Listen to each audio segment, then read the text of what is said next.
maison. Une petite maison. On vivait dans une petite maison. On était heureux dedans. Heureux quoi? Moi, c'est toi qui étais heureuse. Moi, je n'étais pas heureux. Hein. Toujours, je te rappelais cela. Moi, je n'étais pas heureux. Je n'étais pas heureux de vivre dans cette maison-là. Je voulais que toi et moi, on quitte dans cette maison. Et j'ai fait tout mon possible pour avoir de l'argent. Pourquoi on quitte dans cette maison? Ah et bon? toi, tu vas venir me parler. Ah bon? Tu me parles de quoi là? Tu parles de bonheur là? Devenir ta toilette, c'est un bonheur? Devenir ta toilette, c'est un bonheur? Toujours rester là, à déféquer sur moi, à uriner sur moi, c'est un bonheur ça? C'est ça t'appelles le bonheur? C'est ça me rend heureuse? Va au diable ta richesse. Tu sais quoi? On nous a toujours dit que le mariage, c'est pour le meilleur et pour le pire. Et toi et moi, ça a été une question de communauté des biens. Bonjour mesdames et messieurs, bienvenue dans une nouvelle émission. Aujourd'hui, je vais m'adresser à tous les jeunes qui rêvent fortune, qui rêvent de faire dans de construire une maison, de faire tout ça là, de réussir leur vie sur cette terre-là.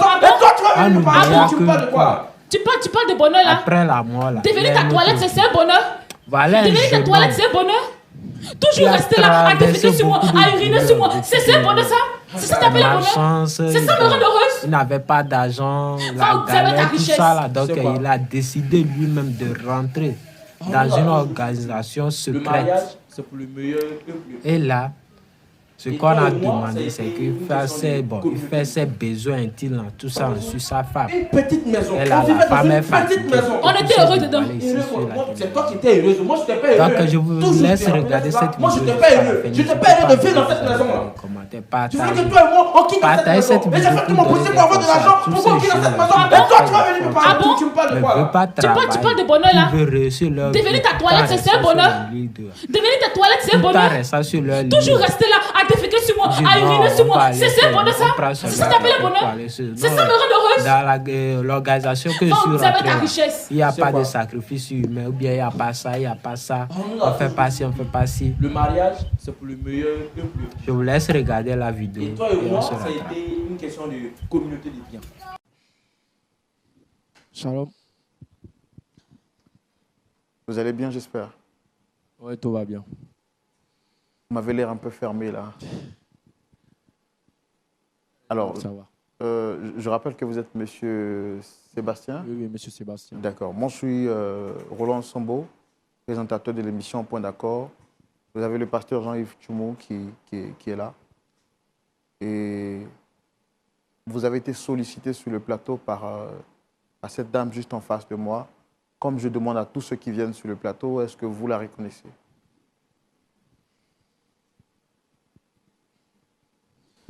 Je la connais bien. C'est ma femme. Elle et moi, on est mariés. Ça fait plus de 2 ans que nous sommes ensemble. Mais après 1 mois, je l'ai pas revue, au fait. Je ne sais pas pourquoi. Elle est sortie un matin et jusque-là, c'est aujourd'hui que je la revois. Alors, comme vous l'avez dit, hein, ça fait quelque temps que vous êtes... qu'elle a quitté la maison. Moi, j'ai envie de vous poser la question de savoir, est-ce que tout va bien entre vous? Oui, tout va bien, tout va bien. Il n'y a pas de souci. Hein. Désiré, tout va bien, j'espère. Tu le sais bien. Tout va bien. Seulement que, je ne sais pas. D'accord. Moi, pour faire clair, je pense que vous avez été sollicité sur le plateau. Elle est là, on va lui donner la parole pour qu'elle puisse s'exprimer. D'accord. Merci. Sébastien, si je t'ai fait venir ici, c'est pour te demander une seule chose. Que tu me rendes ma maison. Tout ce que je te demande, c'est ma maison. Rends-moi juste la maison. Et aussi, je veux le divorce. Attends. Tu m'as fait venir ici juste pour parler encore de cette histoire de maison-là. La maison dont nous avons parlé. Tu m'envoies sur un plateau de télé pour me parler de maison. C'est ta maison. Attends. C'est ta maison, réponds, c'est ta maison. Attends, allons doucement. Tu m'as dit que ta maison était ma maison et ma maison était ta maison. Ta maison n'est pas ma maison. Et ma maison n'est plus ta maison, Sébastien. Je veux ma maison. Tu veux ta maison. Tu as ta maison diabolique. Rends-moi ma maison. Rends-moi la maison de mes parents. Et qu'on divorce en fait, je ne veux plus avoir affaire à toi. En ce que je sache, toi et moi, nous sommes mariés. Nous sommes très jeunes et on a été vraiment le meilleur couple de l'année. Tu sais quoi? La maison, le divorce, tu n'auras même pas. Tu es sérieux là? Sébastien, je ne veux pas rester avec toi. Je ne peux pas rester avec un diable comme toi. Tu m'arrêtes ça! Tu m'arrêtes ça! Je veux ma maison. C'est la dernière fois que tu me parles comme ça. Tu m'as entendu? Que ce soit la première et la dernière fois. Je suis fatiguée de tes défects sur moi. Je suis fatiguée, je ne suis pas tes toilettes. Je suis en train de te parler. Je ne suis pas tes toilettes, Sébastien. Je te parle. Je suis ton homme. Écoute-moi, je te parle. Tu penses que ces personnes qui sont là, mes frères? Tu me parles de mariage. Où est ton alliance? Où est ton alliance? Mon alliance? Mon alliance? C'est dans la voiture. C'est parce que ça me serrait un peu. Comme tu t'es levé un matin, tu es parti où tu voulais partir. J'ai décidé d'enlever l'alliance pour déposer. Là, le jour où tu vas revenir, là, je vais me charger de porter mon alliance. Sébastien, je veux ma maison. Je ne veux pas retourner avec toi. Je ne retourne pas avec toi. Pas de maison. Je t'ai dit ça. Je ne retourne pas avec toi. Je veux ma maison. D'accord. Mon statut d'enfant de Dieu ne me permet pas de vivre avec un diable comme toi. Je t'ai parlé. J'essaie de te raisonner. Regarde-toi. Tu es en train de perdre ton âme. Regarde la vie dans laquelle tu es. Regarde ce que tu as choisi. Regarde le chemin que tu as choisi. Regarde-toi. Mais le chemin, il est bien. J'ai choisi un chemin qui m'arrange. Et c'est ce que je voulais depuis longtemps. C'est ce que je voulais. Mais attends, tu divagues là.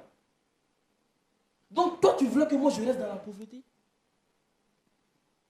Tout ce temps passé, on souffrait. Je disais, toujours je le disais, cette maison, je ne vais pas rester dans cette maison. Parce que toi, un jour, tu vas te lever, venir me dire, ouais, c'est ma maison, je suis la femme, c'est moi qui contrôle, c'est moi qui gère, c'est moi qui décide. Et voilà, tu m'envoies sur un plateau de télé, tu n'as pas honte. Sébastien. Mais oui, tu m'envoies sur un plateau de télé pour venir me parler de maison. C'est pourquoi? Sébastien. C'est pourquoi? Toi-même, il faut voir la maison. Une petite maison. On vivait dans une petite maison. On était heureux dedans. Heureux quoi? Moi, c'est toi qui étais heureuse. Moi, je n'étais pas heureux. Hein. Toujours, je te rappelais cela. Moi, je n'étais pas heureux. Je n'étais pas heureux de vivre dans cette maison-là. Je voulais que toi et moi, on quitte dans cette maison. Et j'ai fait tout mon possible pour avoir de l'argent. Pourquoi on quitte dans cette maison? Ah bon? Et toi, tu vas venir me parler. Ah bon? Tu me parles de quoi là? Tu parles de bonheur là? Devenir ta toilette, c'est un bonheur? Devenir ta toilette, c'est un bonheur? Toujours rester là, à déféquer sur moi, à uriner sur moi. C'est un bonheur ça? C'est ça que t'appelles le bonheur? C'est ça me rend heureuse? Va au diable avec ta richesse. Tu sais quoi? On nous a toujours dit que le mariage, c'est pour le meilleur et pour le pire. Et toi et moi, ça a été une question de communauté des biens. Si j'ai commencé à défecter sur toi, uriner sur toi, c'était juste pour que toi et moi on quitte dans cette misère. Il fallait qu'on passe par là. Moi, je partais souffrir là-bas. Il fallait aussi que tu souffres à la maison. Sébastien, je ne peux pas t'accompagner. Je ne t'accompagne pas. Je ne peux pas t'accompagner dans cette route que tu as choisie là. Je ne peux pas t'accompagner dedans. Reste là-bas avec ton diable. Rends-moi ma maison de minable, la maison de pauvreté dont tu parles là. Rends-moi cette maison. Moi, j'ai choisi la pauvreté, de vivre en Dieu dans ma pauvreté, ok? À toi, tu viens en Dieu. Je vais vivre en Dieu avec ma pauvreté. Reste là-bas. Reste dans ta richesse. Désiré, tu viens en Dieu. Toi, tu crois en Dieu? Tu crois en Dieu, toi? Attends, tu me parles de quoi là? Non, moi je viens en Dieu, moi je crois en Dieu. Et c'est moi qui ne crois pas en Dieu. Qui t'a dit que lorsqu'on est dans une secte là, on ne croit pas en Dieu? Il y a même des gens qui se font passer pour des chrétiens, même des musulmans, qui sont et là, tu blasphèmes. Je blasphème. Toi, tu es avec moi dans ce milieu-là. Nous sommes nombreux à être là-bas. Mais chacun a sa foi. Chacun prie son Dieu. On croit toujours en Dieu. D'accord, ok. Attends. Toi qui parles de Dieu, d'église et autres, là. Tu dis que tu es chrétienne et tu veux qu'on divorce. C'est ce que la Bible a dit. C'est ce que la Bible demande. La Bible demande à ce qu'on divorce lorsque ça ne va pas. Tu vas venir parler de Dieu, Moi, je crois pas en Dieu. Dis-moi. Tu es un diable. Je suis un diable. Tu es un diable. Je regrette le jour où je t'ai rencontré. Sébastien, je regrette le jour où je t'ai rencontré.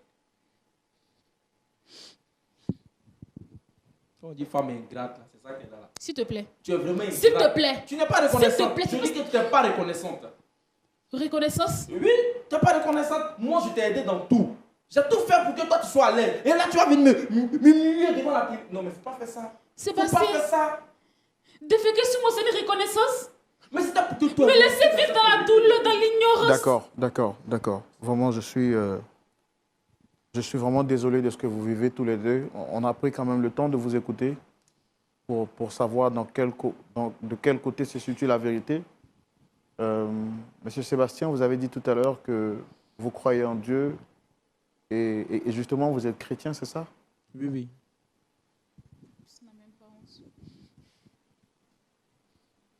Pourquoi avoir fait le choix de rentrer dans cet environnement qui rend malheureuse votre partenaire de vie?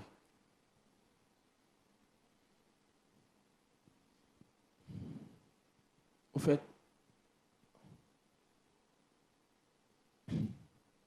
depuis longtemps, je vivais dans la misère.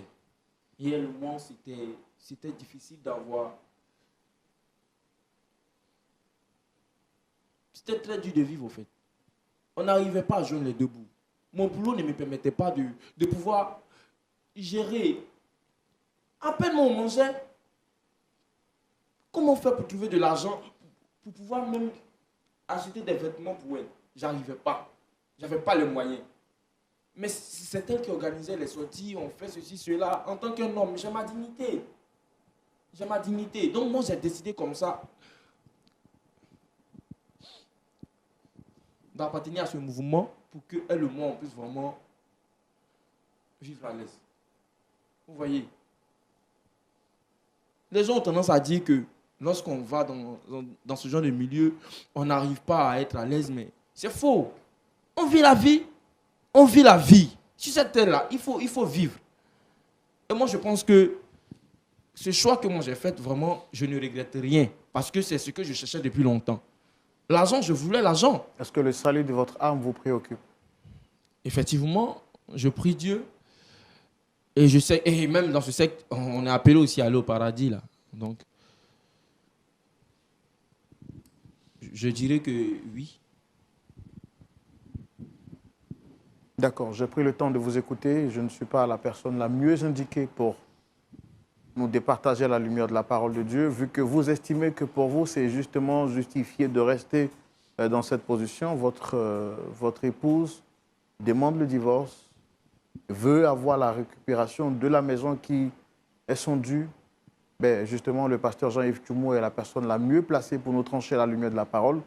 Et ça sera tout de suite dans la rubrique à la loupe de la parole. Pasteur Tchoumou. Oui, mon frère Roland. Voici la situation face à laquelle nous sommes. Je pense que vous l'avez suivi de bout en bout avec moi. Qu'est-ce que vous avez à dire? Merci beaucoup. En tout cas, c'est une histoire qui glace. Nous avons tous froid ici en écoutant ce qui se passe sur le plateau. Merci de me donner la parole. Ma fille, je ne vais pas te demander si ça va, parce que je vois ta détresse. Tu as dit que tu es orpheline. Donc, tu étais déjà en conflit avec tes parents par rapport à la maison. Donc, actuellement, il n'y a pas quelqu'un qui puisse te défendre pour récupérer ta maison. Ce que tu veux, avec tout ce que tu subis à la maison, c'est que tu veux le divorce et tu veux récupérer ta maison. Est-ce que à ton pasteur, tu as déjà parlé de divorce? Parce que j'ai écouté le frère Roland dans la discussion qu'il a eue avec toi. Mais est-ce que quand tu as demandé l'intervention du pasteur, tu lui as également signifié que tu voulais deux choses, récupérer ta maison et divorcer? Est-ce que tu as déjà suggéré ça à ton pasteur? J'ai dit au pasteur que je voulais récupérer ma maison. Mais par rapport au divorce, je n'ai pas pu lui parler de ça. D'accord. Est-ce que c'est ça que tu veux vraiment? Monsieur, pasteur, c'est mieux d'être sans mari que de vivre avec un diable. Je préfère rester célibataire que d'épouser un démon. Mon mari n'est plus le même. Il n'est plus le mari que j'ai épousé. Là, il n'est plus lui. C'est tout un démon qui est assis là. Pasteur, voulez-vous que je reste avec un homme qui défecte sur moi? Qui me prend pour ses toilettes? Un homme qui n'adore pas Dieu, mais plutôt qui préfère adorer le démon? Non. D'accord, j'ai compris. Sébastien. Oui, pasteur. Je vous ai vu vraiment discuter. Hein? Vous avez discuté véritablement. La fille là. Et tu n'as pas nié. Tu n'as pas nié. Ce qu'elle te reproche, tu n'as pas nié. C'est vrai que tu défectes sur elle? Est-ce que c'est vrai? Oui, au fait, je le faisais peut-être juste pour qu'on sorte de cette misère. Voilà. C'était pas pour lui faire du mal. C'était pour qu'elle et moi, vraiment, on soit vraiment à l'aise demain. Et c'est ce que j'ai fait. Je ne pouvais pas tout lui expliquer, au fait. Parce que si je venais... Bon, maintenant, qui t'a dit que quand on sert le diable, on va au paradis aussi? Qui t'a dit ça?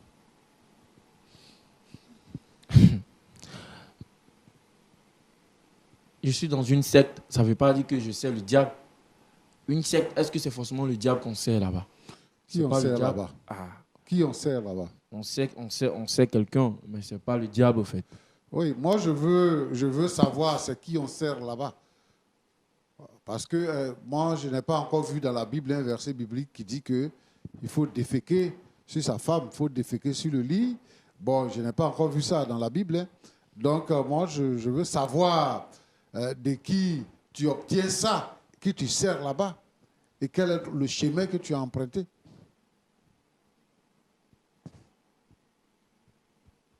La Bible dit que le salaire du péché, c'est la mort.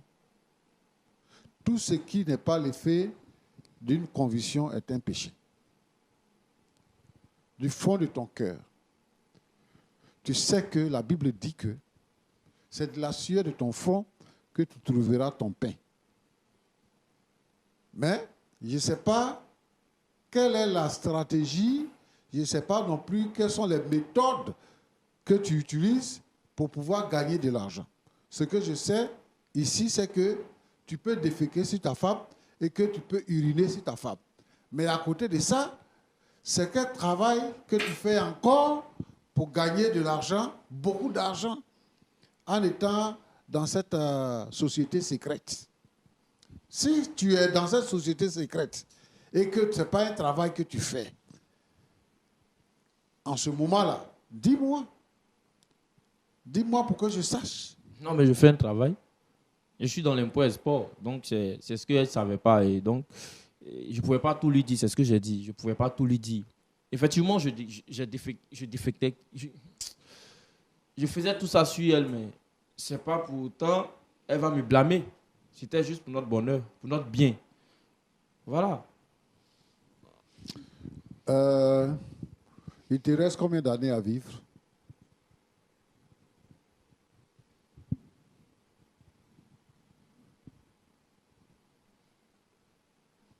Tu sais ça au moins, non? Il te reste combien d'années à vivre? Ça vaut la peine de répondre à cette question. Oui, c'est pour notre... Là, nous sommes sur un plateau de télé, je ne peux pas répondre à ça. C'est impossible pour moi de le dire. La Bible dit que certes, il y a un homme de gagner le monde entier s'il perdait son âme. Si toi, tu peux avoir l'argent maintenant, avoir une vie de rêve, c'est toi qui vis ta vie, c'est toi qui la connais. Avoir de l'argent, vivre une vie de rêve et que tu perds ton âme. Ici, bas là, si on a trop vécu, c'est 90 ans. Pour nous ici en Afrique. Si on a trop vécu, c'est 90 ans. Sinon, on meurt avant ça. Et quand tu meurs, c'est pour l'éternité. Et si tu meurs, que tu n'as pas le Seigneur Jésus-Christ dans ta vie, tu vas en enfer pour l'éternité. La Bible parle de ça comme le lieu où il y a les grincements dedans, où il y a les douleurs. Et toujours. Pour l'éternité. Mais, si tu acceptes le Seigneur Jésus, que tu marches avec le Seigneur, la Bible dit que tu as la vie éternelle. Tu vas vivre dans la félicité. Même si tu n'as pas une vie de rêve sur la terre, tu seras toujours avec le Seigneur. Moi, je veux te décourager. Actuellement, il y a deux choses qu'on peut faire ici sur le plateau. Quand ta femme quitte la maison, lorsque elle ne peut plus supporter et qu'elle peut s'asseoir sur un plateau de télévision pour dévoiler un secret, ça veut dire qu'elle est désespérée, elle est abattue et elle n'a plus sa raison de vivre. Et tu peux comprendre aussi que c'est une femme qui t'a aimé. Elle t'a donné ce qu'elle avait de plus cher. Elle a accepté de t'épouser. Et deuxièmement, tout le bien que ses parents lui ont légué, elle a accepté de te donner ça. Le plus important, c'est d'être dans une maison. Vous êtes dans une maison. Moi, je ne connais pas ton niveau à l'école. Je ne sais pas quel travail que tu fais. Mais il faut apprendre à se contenter de ce qu'on a. On peut être pauvre aujourd'hui, à force de travail, on peut devenir quelqu'un demain. Mais on ne brûle pas les étapes. On ne va pas se donner à la sorcellerie parce qu'on veut des biens. Roland, pasteur, aujourd'hui notre société est détruite. Notre société est détruite parce que tout le monde pense que c'est ce genre de vie-là. Se donner aux œuvres mystiques, à des sectes, pour gagner de l'argent. Faire des sacrifices humains. Et maintenant, ça nous ramène à une histoire qu'on a déjà entendue quelque part. Poti pota. C'est ce que nous vivons sur le plateau actuellement. Moi, je vais interpeller la jeunesse africaine et la jeunesse dans son ensemble.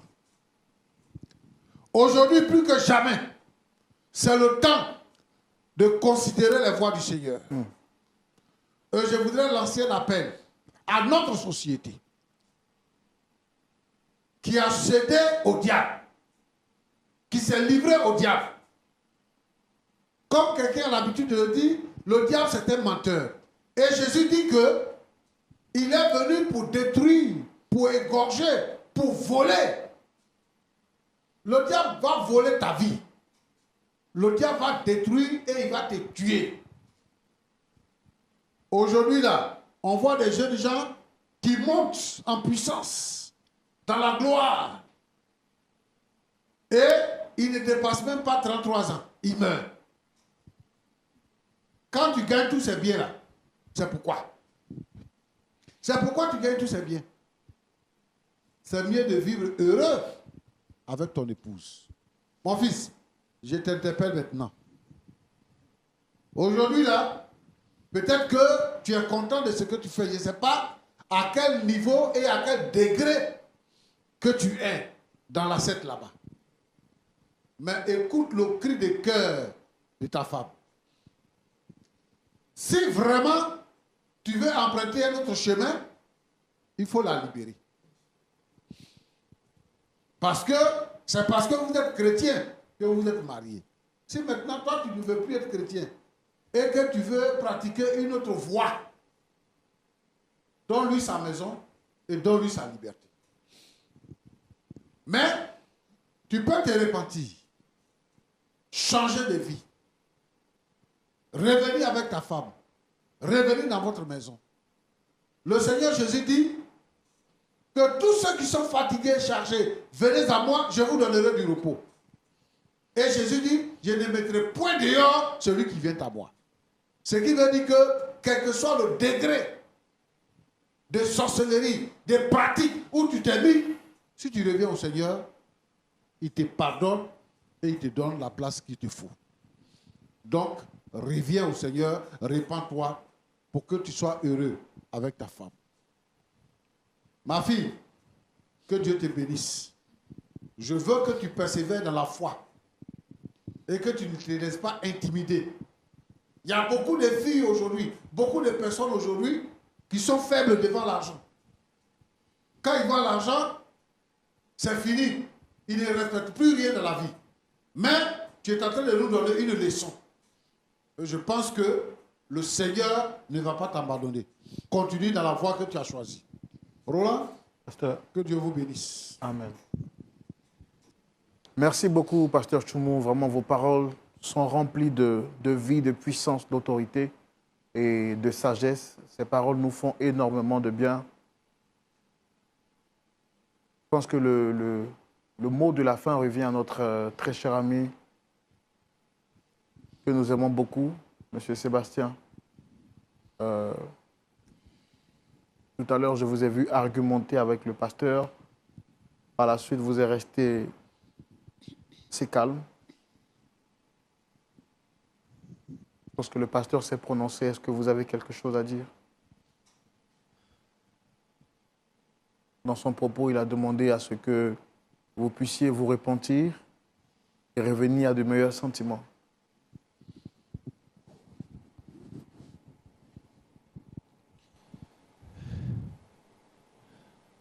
C'est impossible. Je ne peux pas revenir.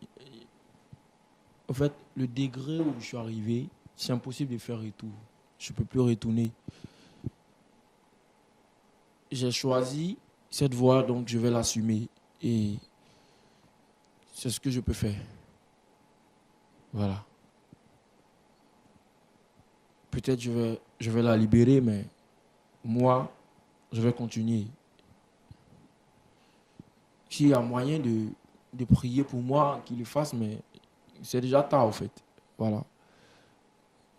Parce que là, maintenant, c'est tard. C'est plus la peine.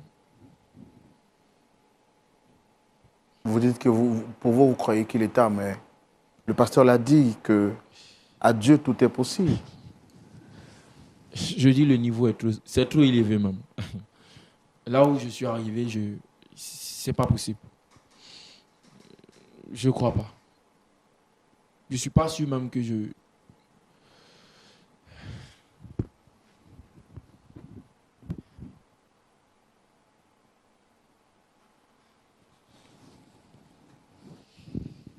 C'est un choix que j'ai fait, donc je vais l'assumer. C'est tout. C'est tout ce que j'ai à dire. Voilà.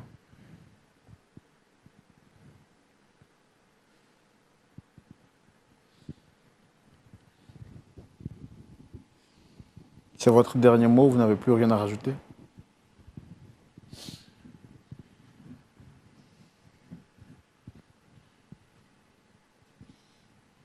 Je veux juste une prière.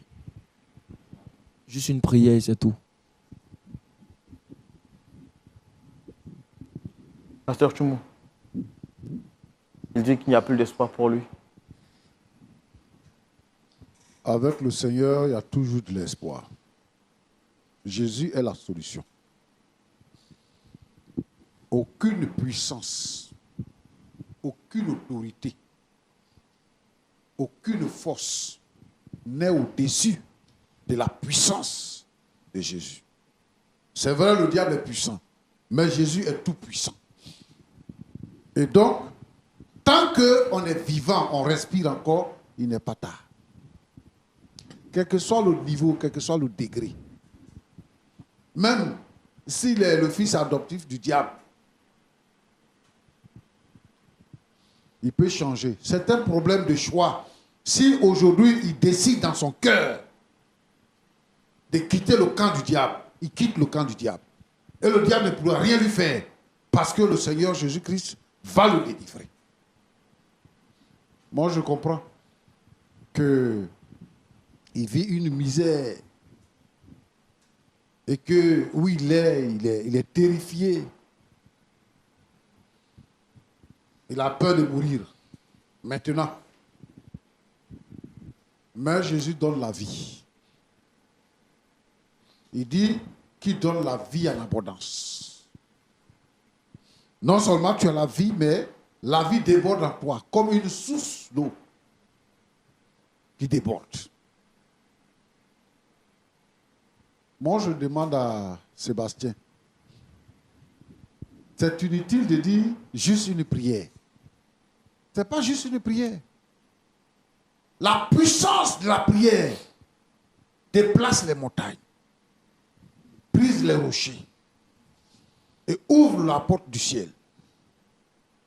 Il a aujourd'hui l'occasion d'accepter le Seigneur et de se repentir.